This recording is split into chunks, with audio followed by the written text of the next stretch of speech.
Welcome to Ohio FFA Career Connection. Throughout this series, we will explore just a few of the vast career opportunities in Ohio agriculture.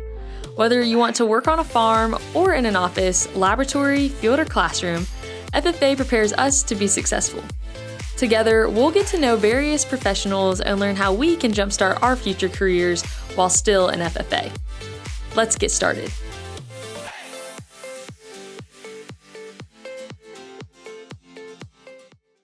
Today, I'm excited to meet with Elizabeth Long and learn more about her career. So thank you for joining me today, Elizabeth. Thank you for having me. I'm really excited to share a little bit about my background and history within agriculture. Great. So let's get started with your background. How did you come to start working in agriculture? So I grew up on a very small family farm in Central Ohio. And as a young person, right, I was active in 4-H, I was active in FFA, and I was like a horse with blinders on, right? Like I knew that I wanted to be involved in agriculture my entire life. So I wasn't that kid, right, in high school that didn't know where I wanted to be. So I feel like I was lucky from that standpoint. So having that information, right, having that goal in me to be involved in agriculture kind of made the steps to where I was or where I am today. If you had asked me when I was a junior, right, in high school, where I would be as I approached 40, I would probably have not told you that I would be in ag finance. That was not the area that I thought that I would be in. But life takes you, right, in different directions, and you just kind of go with the flow. So grew up on a small family farm, went to the Ohio State University. I actually started out at ATI, and I loved my 2 years at ATI. I got the opportunity to have that one-on-one learning that I needed. And then I turned around and went to main campus, and I graduated there with my bachelor's degree in animal science with a minor in ag education. And then I turned around and started working at a local co-op that no longer exists today because of consolidations, right? And I was there for about a year, and I knew that that was not a fit for me. And then at the time, Farm Credit was hiring. So I took the opportunity, applied to Farm Credit, and became a loan officer there at Farm Credit, and was there for, 7 years, I think it was. And then I left Farm Credit, went to a community bank, was there for about 3 years. Then I spent a year at a regional bank before I landed here at Ag Resource Management. And I've been here for, it'll be 5 years in September. Awesome. So you talked a little bit about your family farm. What all did that include? Just traditional row crop farming, livestock? What did it look like back when you were a kid? It did. So my dad farmed about 150 acres when I was in high school, and then we raised Holsteins from a local dairy farm, and we used those for freezer beef business. It's kind of interesting today. Now I have the opportunity because my husband owns a livestock sale barn, one of the few independent yards that's still in the state. So he owns that, and now we sell freezer beef. So it's kind of interesting how I grew up being on a farm that sold freezer beef, and now that's kind of our side gig, right? Like that's what my husband and I do on the weekends. It's not just the weekends. Full disclosure, it's a part-time job, but it's one that we really enjoy doing. What was your involvement in an FFA growing up? Sure. So my FFA advisors were great. I had two through my high school career, and they were both fantastic. So the contest that I did was my SAE, right? Was beef management, I think. I don't know what the term is these days, but I used that as my SAE. And then the contest that I did, we did parliamentary procedure. So I loved Parley Pro. I did public speaking, and I think that helped me so much in my career as I've looked back. And then I did livestock judging. So it's kind of interesting now that my husband has the sale barn. Sometimes I have to clerk for him, and I'll be sitting there at the auction block, and I'll be like, well, I can tell you how much that calf weighs, and I'm close. Like I've been out of it a little while, but I'm within 50 to 100 pounds on a cow. And I'm just like, oh yeah, still got it. Awesome. What were a few of the CDEs that you kind of maybe wished you were involved in that you think would help you where you're at now? Oh gosh, there's probably a bunch of them. I think that there's some of the ag business and the job or the ag sales I've had the opportunity to judge that one. I wish that I had taken part in that, maybe even the job interview one, because gosh, I've sat on the other side of that table. I've gotten the opportunity to judge, and I've also interviewed people, and I'm like, man, you did not go through FFA. So it's kind of interesting that I hold people to that level, right? Like of what I see come through from the FFA chapters to say, oh, you really should have gone to FFA. Yes, I've definitely learned lots of life skills during my time in FFA. I mean, I know it's helped hundreds and thousands of kids along their journeys. But what would you say in FFA helped prepare you the most for where you're at right now? The contest there's two things I would say that I took from FFA that has stuck with me. The first one was in my very first FFA class. My advisor met us at the door, right? And in true FFA advisor fashion, he had his hand out, and I was a freshman, right? And he had his hand out. And I'm like, what in the world is this weird dude? Like, why is he taking my hand? And like, we all shook his hand as we walked into the classroom. And that life lesson, how to properly shake your hand, has stuck with me my entire life. So I'm sitting there now when I shake hands with my customers or prospects or just people in general, I'm like, oh man, they do not know how to shake a hand. And I know COVID, right? Like this is the pandemic series. That is a life skill that as you sit here, learn how to properly shake a hand, because it will carry you throughout life. Being a female in agriculture, that's your first impression. When you shake someone's hand, that's the very first impression that they're getting from you. So having that strong, firm, confident handshake, it will take you much farther than you realize. So that's the first thing that has stuck with me from FFA that I will carry on. The other part is public speaking, right? When I did public speaking, I can sit there and I can still memorize some of my speeches, right? Because they got drilled into my head. But we still use those today. As I'm sitting here talking to you, Aubrey, I'm sitting here thinking, oh my gosh, I cannot tell you how many times I've said the word. And I'm like, my FFA advisor's in the back of my head saying, you said again, you said again. So those are one of the things that has lasted with me is public speaking, right? And not being afraid to, step out of my comfort zone and stand up in front of people and be able to talk to them somewhat eloquently. I mean, at least I'm faking it well, I think, right? So those are the two things from FFA that I think has lasted the most with me. Oh, yes, of course. Fake it until you make it is what my Absolutely. ag teachers always told me. Yes. Tell us a little bit more about your current job and what your responsibilities are in your aspects of what you're doing right now. So every day is a new day. We kind of look at our business kind of seasonality. So a little bit of background about what I do, right? So I offer financing for row crop farmers.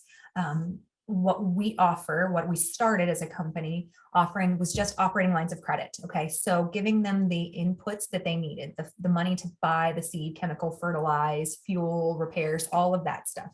We've since expanded and we can do some real estate financing. We can do some equipment financing. And we also offer crop insurance. Okay. And so that's what my job is, right? I get to cover a good portion of the state. So I am this Interstate 70 in north and 71 in west. So that's my territory or the area that I kind of live in. I also get the opportunity to travel to Maryland, to the Delmarva. So that has been an aspect of my career that I never thought that I would get to do, but I get to do. So my day-to-day changes depending upon the season. Okay. So right now, this month or the last couple of months, it has been crop monitoring season for us, which means that I get the opportunity to go out to all of my farmers and visit with them. I can spend an hour, I can spend half a day, depending upon that farm. And we go and look at their fields. So I am not an agronomist. I tell my customers that, hey, listen, I am not an agronomist. I can tell the difference between a corn and soybean field. I do have that knowledge, right? But I get the opportunity to be invested in their operation with them, right? So I want to be a partner with them. So what I get to do at this season is I get to go out, we get to look at their fields, we get to have a conversation about their ability to repay based on the corn or the beans that are in the field, see if they have any questions, if they have any concerns. I'm their ally, and that's what I try to develop when I come out to do these crop inspections. As the year moves forward, right, we go into September and harvest kicks in. So my customers are very busy at that point. I tell them, hey, listen, I'm not going to bother you at that point. Okay. So my hat kind of flips, right? At that point, I stop being monitoring and being available to my growers, and I start marketing for the next year. So I'll do sales calls to what we call customers of influences, COIs. That could be distributors, so input suppliers, right? For those farmers, it could be area banks, it could be activities like this, right? Where I get to help develop and get to know the community, be involved in the community. So that's really September through when harvest gets done, right? It could be October, November, December, right? Whenever harvest gets done. And then I switch back, right? My hat switch back and I become customer facing again. And I get to sit down with my growers and I renew the ones from last year, right? And then I start doing new applications for that coming year. And I work with them to develop their lines that they need, right? And then spring hits, right? And the farmers are back in the fields, right? So you would think my day slows down. Nope, not quite, right? So then I start flipping back that hat and I go back into sales mode, right? I then go back to my customers of influences, my COIs, and get to visit with them again. Yep. So it's constantly flipping that hat back and forth. Am I in sales today or am I customer facing today? Awesome. What was that conference that you mentioned in Maryland? Could you explain a little bit more about what that is? Yeah, so it's actually a region in Maryland. It's called Delmarva. It's the Delaware, Maryland, Virginia. It's a little peninsula that's off of off the country, right? It's just a little peninsula. So I actually have customers that have operating lines out there. So it's not a conference, it's just me going out and doing some financing. I will tell you that has really opened up the doors of things here that I'm not used to, right? I've lent on lima beans, which we don't grow any lima beans in Ohio, just, we're not a big lima bean producer. I've had the opportunity to watch sweet corn getting picked. I've had the opportunity to watch watermelon get picked. And they use old school buses. So think of that when you're on your school buses, that their retirement life is out there where they get watermelons chucked into them. So keep that in mind. It's kind of interesting to get to see that. So it's opened up the horizons that I would have never known. One of my best stories with working with customers out in the Delmarva, I had an application come through for a grower and he was planting corn after peas. And I called his insurance agent and I said, listen, he's telling me he's got what we call double crop corn, right? And I said, you can't plant double crop corn and it be insured. And the crop insurance agent's like, you can here in Maryland. And I said, wait, what? He's like, yeah, the pea life cycle, right, is like 2 months long. So it's like April to June, right? And then they have plenty of time to get their corn. And I'm like, I would have never thought that. We don't have enough time in Ohio to get a corn crop raised into that. Like we have snow here. No, that's very interesting. So do peas have add nitrogen to the soil? Is that why they do it? What's the reasoning? Do you know the reasoning behind that? Yeah, so there is some phosphorus and nitrogen that gets added back into it. And they're a little bit different than what we are here. I think Ohio can learn a lot from the Delmarva because they have the Chesapeake Bay out there. And the Chesapeake Bay has a lot of restrictions, some water and nutrient restrictions that are out there, which I think Ohio is learning a lot from with their water issue with Grand Lake St. Mary's and Lake Erie and the watershed that we have. I think that they can take a page from the book and kind of be proactive, right? Than from what we've learned there in the Chesapeake Bay. So they are big proponents of cover crops, nitrogen management, phosphorus management, because of runoff situations that they have because of the bay. I know you said every day today looks a lot of different, but what's today for you after this interview or before the interview? What today look like for you specifically? Yeah. So again, it's been kind of conference call season, which I hate to tell you guys, it's boring. But I'm being honest, right?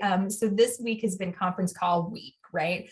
So it's probably not my most fun aspect of it, but it's important to be involved leadership wise, right? To have that community, unfortunately, right? Like we're not face to face for some of these things. But I really do enjoy some of the conference calls because you always learn, right? So this week I've been on a crop inspection with a grower. Next week is kind of fun because next week I'm at a golf outing. So I'm going to sit at a golf hole and visit with people as they come through. So that's kind of a highlight of my next week. And then I turn around and I'm going to again switch over, and I get to be kind of fun and casual at a golf outing. And then I'm going to kind of go to a conference, an ag banking conference, where one of our leaders in leadership, she's going to be coming up to talk about real estate trends. So I'll be able to kind of help support her in that and have a booth up. And yeah, so again, that's the difference between the 2 days. What education and training did you need to prepare for your role and your job now? Did you go to a 2-year school, 4 years? Is it certification, technical school?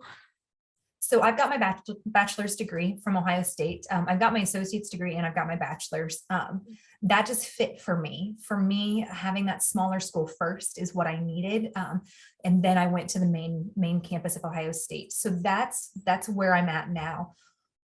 I don't want to speak for every lender, but I can tell you the biggest conversation I have with other lenders is they don't have bankers, right, and finance that have an ag background. And if that's one thing that they're missing is that aspect, having the understanding of agriculture, right?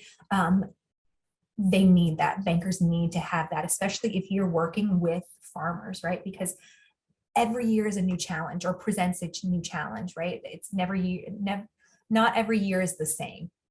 So somebody that's involved in agriculture, whether it be FFA and you didn't grow up on a family farm, but being involved in FFA, you kind of have that understanding that things are different, right? Every single year is a new challenge. So those are the things that I think helped me. I don't have any special certifications. Do I still put my American degree on my resume? Absolutely, I do, because I am proud of that. And I think that you guys should be too, as juniors. Get your state degree and put that on your resume, and put your American degree on your resume. So it's important to me to share that. But as far as specific certifications, I don't have anything besides my bachelor's degree, and then some hard knock life living, right? Like you will learn a lot over the next few years of your life. If there's one piece of advice, I don't know if this is going to be one of your questions, but if there's one piece of advice that I could share, it's trust your gut. If I could go back to tell the 20-something-year-old, right, that started in ag banking or ag finance, the first thing I would beat into my head would be trust your gut, because I probably would have not made the mistakes that I've made had I trusted that feeling of nerves in my stomach. So trust your gut.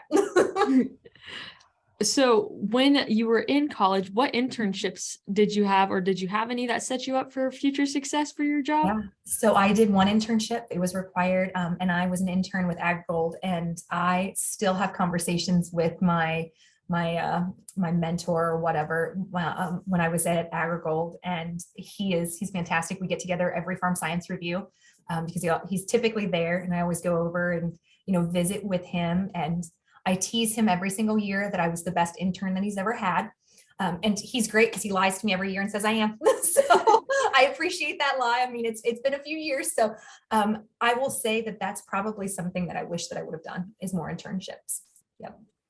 Awesome. Well, as you have all the diversity and change your hats of your job, what's your favorite thing? What makes you get to go to work, not have to go to work? Ooh, what gets me to go to work? My customers. I know that's corny, right? But I love helping my customers. I like being able to work through an issue with them. I love it when my customers call me during harvest and they're like, "Hey, we just ran that field of corn that we looked at back in August, and it looked fantastic, and it yielded 210 bushel." So I love having that conversation with them because they know that I'm their cheerleader, right? And they know that I am right there with them, and I want to support their operation, right? I'm kind of the silent partner, right? I'm back here, but I get to be their cheerleader. I get to be their shoulder to cry on. I get to be that person that they get to work with every day. So to me, that's what gets me up and goes every day. It's not the conference calls. It's definitely not sitting on past due calls. It's not those. Those are just kind of the I have to do's, right? So that way I get to do other things. But those are the big things for me. Awesome. So what do you think one misconception most people have about your job in general that you is completely untrue? I tell my husband this all the time. I think he thinks, right, that I'm sitting at my desk, like twiddling my thumbs, right, like perusing the internet. It's not that way at all, right? There's a lot more that goes into it, right? There's a lot of problem solving. There's a lot of conversations. There's a lot of figuring out what works for that farmer, right? So it's a lot of puzzle piecing together to make it work where my company is happy, right, and that grower is happy. It's managing that line so that way at the end of the day it's a win-win for everyone. So to me, that's probably one of the biggest things that people are like, oh, you just sit in your office and twiddle your thumbs. There's a little bit more than that. Yeah, I never knew what the role was of an ag finance or ag banker, so I appreciate all of the insight you are giving. Yeah. But what skills have you developed that help you excel, whether it's the communication or the public speaking you learned in FFA, and just any specific skills that have helped you succeed? Oh gosh, for me, I think one of the biggest skills is being able to ask questions. Okay. We don't ever think that you can't ask a question, right? Align yourself with someone that you can lean on and feel confident enough that you can pick up the phone or send an email or a text to say, I don't know this. Can you help me through it? We will have, or I will have challenges with a grower because of repayment, because the crop didn't perform like we expected it to. And I have to have that confidence to reach out to our risk department to say, what advice can you give me, right? What advice can I give to this farmer so that way I can help him through this process or her through this process? So being able to ask questions, right? And being confident enough to say, I don't know, to that farmer. You will go farther in life if you can admit that you don't know. But the big thing is you've got to follow back up to say, I don't know that answer. Give me a day. Give me a day, get a day and a half, and I will get back to you, because they will hold you to it and you will earn their respect much quicker by saying, one, I don't know, and then following back up with that answer. So what advice would you give to someone who's interested in working in a career in ag finance or all of those ag financial systems and careers? What advice would you give them? My first would be do more internships. That's a regret that I have, is I did one internship in college because that's what I was required to do, right? I checked the box. Hindsight, I would have done more internships. The second thing that I would suggest is get out of your comfort zone. I had the opportunity to, when I graduated with my associate's degree at ATI, I could have gone to main campus or I could have gone to Texas A&M. And I took the path that was less scary and I went to Ohio State. Is it a regret? No, because I wouldn't have been here, right? Like I wouldn't have gotten to this point in my life if I had gone to Texas A&M. But part of me wonders what could have been, right? So take that step that you wouldn't necessarily take, but get out of your comfort zone. So do internships, get out of your comfort zone, align yourself with mentors. You'll be surprised to who those mentors may be, and those mentors may change throughout your life. So coming out of high school, it may be your FFA advisor. It may be a fellow graduate, or a girl or a guy that graduated a few years older than you. It may be a friend of a friend or a friend of your parents. Don't be afraid to ask those mentors to help you through that. And then those mentors will probably change throughout your life. Now, as an older adult, I sit here and think my mentor when I was in high school is not the same mentor that I have today. But I'm glad that I have them. Awesome. Well, what can FFA members and students do right now to prepare for a career like yours? What can they do in their SAEs? What CDEs do you recommend? Any FFA involvement that they can do to prepare themselves for success? My big one is I loved doing public speaking, and we talked about this. I think that definitely helped me build that confidence, right? That I was not afraid or am not afraid to make those calls. I would say do ag sales because an element of my job is doing sales, right? So being able to identify some obstacles, right, that are there and how to kind of punt with them. I think agriculture is changing, so being involved in any other aspect, whether it's FFA or 4-H or any other civic group, gives you the opportunity to meet more people. So those would be the things that I would suggest as a junior, senior in high school, right? Is to get out of your comfort zone, participate in ag sales events, do those kind of things. Yeah. Great. Well, Elizabeth, thank you so much for visiting with me. And I'm excited for all of the Ohio FFA members to learn more about your career and how they can pursue their different careers in agriculture. So thank you. No problem. FFA develops our potential and helps us discover our talent through hands-on experiences, which gives us the tools to achieve real-world success. If you're interested in a career path similar to the one highlighted in this video, there are a couple of ways you can get started. One option to dive in and learn more is through a supervised agricultural experience. While completing an SAE, you will cultivate valuable employability skills while gaining work experience as a volunteer, a paid employee, or maybe even as your own boss. To learn more, visit saeforall.org or talk with your ag teacher. In addition, through career development events, you can put your knowledge to the test. Ohio FFA offers more than 40 CDEs. Here are a few CDEs that can help you further explore this career path.